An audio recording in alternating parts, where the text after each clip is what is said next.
Why is everyone talking about skills today? What are my skills? How can I go about developing my skills? Why are skills so important today? Well, if you are someone who's wondering about skills and how you can go about developing your skills, then this video is for you. My name is Sabrish Chand. I'm your IT consulting expert here on YouTube, helping people like yourself become professionals in the IT industry. If you still haven't subscribed to my channel, click the subscribe button and the bell notification icon below, because every week I post out content related to IT and IT consulting, which could help you or somebody you know to become a professional in the IT industry.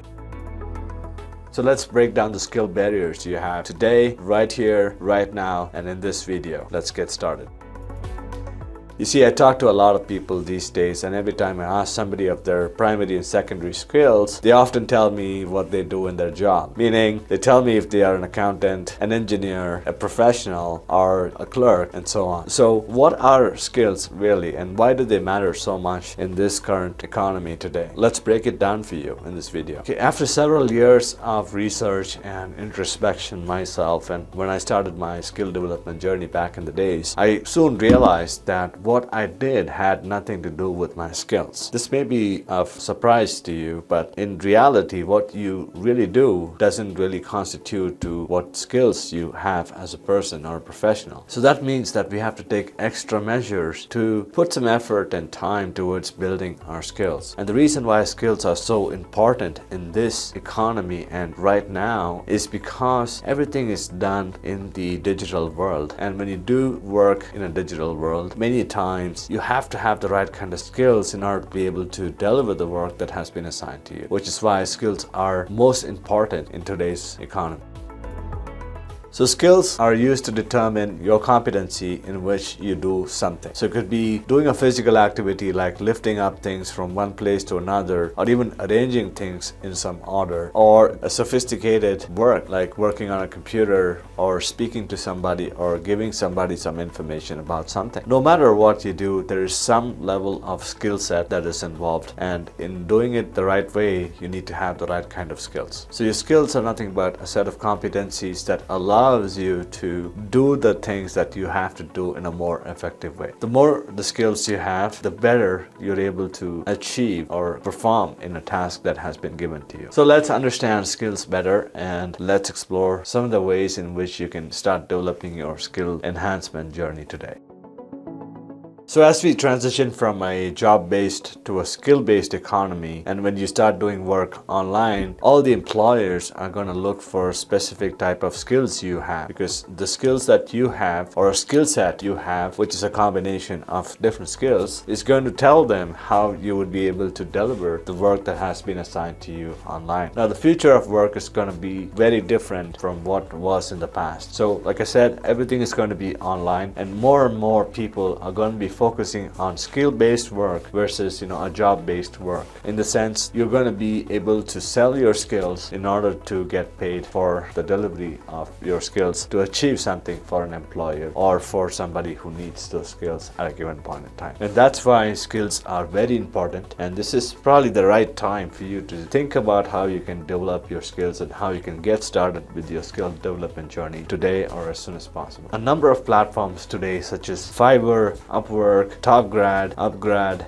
and so on. They're all platforms designed to sell skills or to monetize skills for people who are looking for those specific skills. So that is an indication of how we are transitioning from a job-based market to a skill-based market. And I would go much further and say that in the future, your skills is what is going to pay your bills, not your job. So in order for you to remain competitive in the marketplace, it is important for you to plan your career development and skill development journeys as soon as possible. So start by planning what skills you need to acquire, how you're going to acquire them, what time and effort is required to acquire those skills, and most importantly, what kind of finances do you need to plan out in order to be able to invest in those skill development programs. So today I'm going to present to you my framework, which I have personally used and shared with a number of my students who who have been successful using these in their skill development journey. I call this an ADM framework, which shows you a strategy and a clear path for your skill development. So it starts with acquiring the skills first, and then further developing those skills, and finally mastering those skills that you developed and acquired. So the acquirement of skills usually starts with learning of some sort. You can learn by yourself, or you could join a training or coaching program that'll help you develop those skills, or you could even volunteer or apprentice at an organization or in an environment that allows you to naturally develop those skills over a period of time. So learning must consider all the aspects of the skill, meaning you not only have to learn about the content or the theory of how to acquire that skill or what that skill is all about, you must also understand the context in which those skills are going to be applied. In other words, your mindset should be able to allow you to accommodate the skills that you are trying to acquire. And in this process, you would find that sometimes you would have to change your mindset, or you would have to enhance your mindset in order to be able to accommodate and acquire this skill as well.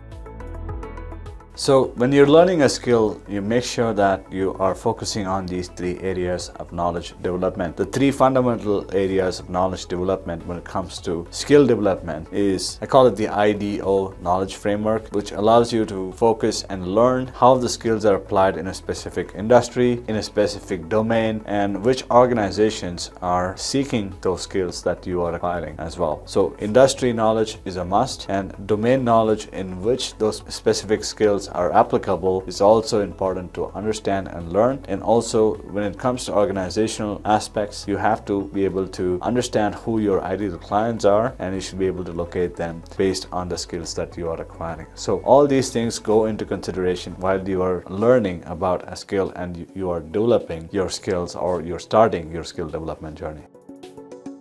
The second stage of skill development journey, after you have accumulated knowledge about the skill that you are acquiring, is the development stage of that skill. So in development stage, you practice what you have learned, meaning you put into motion all the theoretical aspects and the concepts that you've learned and understood about the skill. So the more you practice, the easier you will be able to acquire those skills and make that a second habit for you. So you would continue to be in the development stage for at least about 10,000 hours of practice, or maybe more, and during which that skill has become of a second nature to you, meaning it has become a habit that you don't have to think about, and it comes to you so naturally without having to think about it. So until that point in time, you will be in that phase of development, and during this stage of developing your skill set, you should be open-minded and willing to be able to get feedback and inputs from others on your skills and the way it comes across, and you should be able to make or take those corrective actions to further improving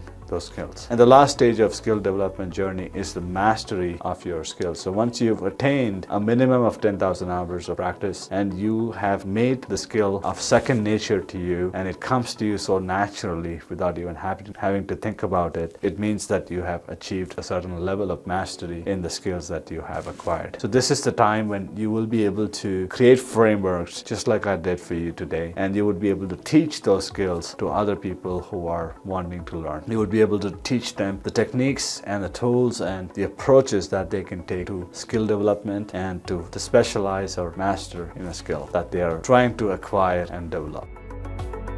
So I wanted to show you this comparison between the three stages of skill development. In the acquirement stage, you're going to see that the competition is going to be higher because you're naturally focused in an area where there are a lot of people with similar skills. So when you start acquiring new skills, you still feel that there's more competition, and your income isn't really doing that great as well because you're starting from scratch and learning this new skill. In the development stage, you would see that the competition is eventually at some point neutralized, and your income starts to trend in a slightly upward direction. This is a good indication that you are learning the skill, you are practicing the skill, and your skills are being recognized in the marketplace. And when it comes to mastering your skills, you will be able to see that there's not much of a competition. In fact, there's no competition at all once you have attained mastery in a certain skill that you have acquired. Masters of skills are usually in demand, and the more skills you have, the more income you should be able to make. So your income is naturally going to go up with the amount of skills you have. So this is it. This is your skill development journey at a glance, and this is the framework that I have used, and I've given it to a number of my students who have been following this structure that I put together for skill development for many years. Now, if you have any questions about this framework, do put in your comments below and share with me some of your journeys in skill development and what you've learned so far, and that'll be useful for me to learn and to provide guidance if needed. So having talked about skill development journey, I finally want to leave you today with a few tips for skill development. And today I'm going to give you my 3 most essential skills that you must consider mastering in this digital age. So those 3 skills are communication skills, presentation skills, and persuasion skills. The communication skills is nothing but how you articulate an information, an idea, or a concept to others by using the right choice of words, or it could also be a written format in which you would articulate your ideas to others in an understandable and a most meaningful manner. The presentation skills is how you organize your thoughts and ideas in a meaningful format so other people can understand. So you must have noticed all the graphics that appear in my videos. Those are all presentations or graphics of representations that I put together in order to add more meaning to the ideas and the concepts that I want to share with you. So that's an example of a presentation skill that you must develop in your practice. And the last but not the least skill that you must have in the digital age is the skill of persuasion. Now, often this comes across as a sales skill or even a closing skill, which is nothing but the ability to not only convey your ideas and concepts or thoughts to other people, but you should also be able to persuade and influence people on the thoughts and the ideas that you are sharing with them. Now, those 3 skills together is the most powerful skill set you must have in the digital economy these days. So there you have it, my 3 skills and my framework for skill development all in one video, and I hope this video gave you much clarity in terms of how to plan your skill development journey going forward. If you want to learn more about how we help people develop skills, make sure to visit us at iitcinternational.com. Our institution focuses on a 360-degree transformational program which helps people in developing IT skills, mainly in the areas of the IT industry, technical skills that you need to be able to work on specific domains, and also the consulting skills that helps you to deliver IT services to clients who are in need of those services. So all this and much more in the upcoming videos. I hope this video gave you much clarity today. If you have any comments or feedback, let me know in the comment section below. And as always, like, comment, subscribe, and share our content, because every week we put out new content related to IT and IT consulting, which could help people like yourself become professionals in the IT industry. And once again, my name is Sabrish Chand. I'm your IT consulting expert here on YouTube, helping people become professionals in the IT industry. And stay tuned for more updates and videos to follow.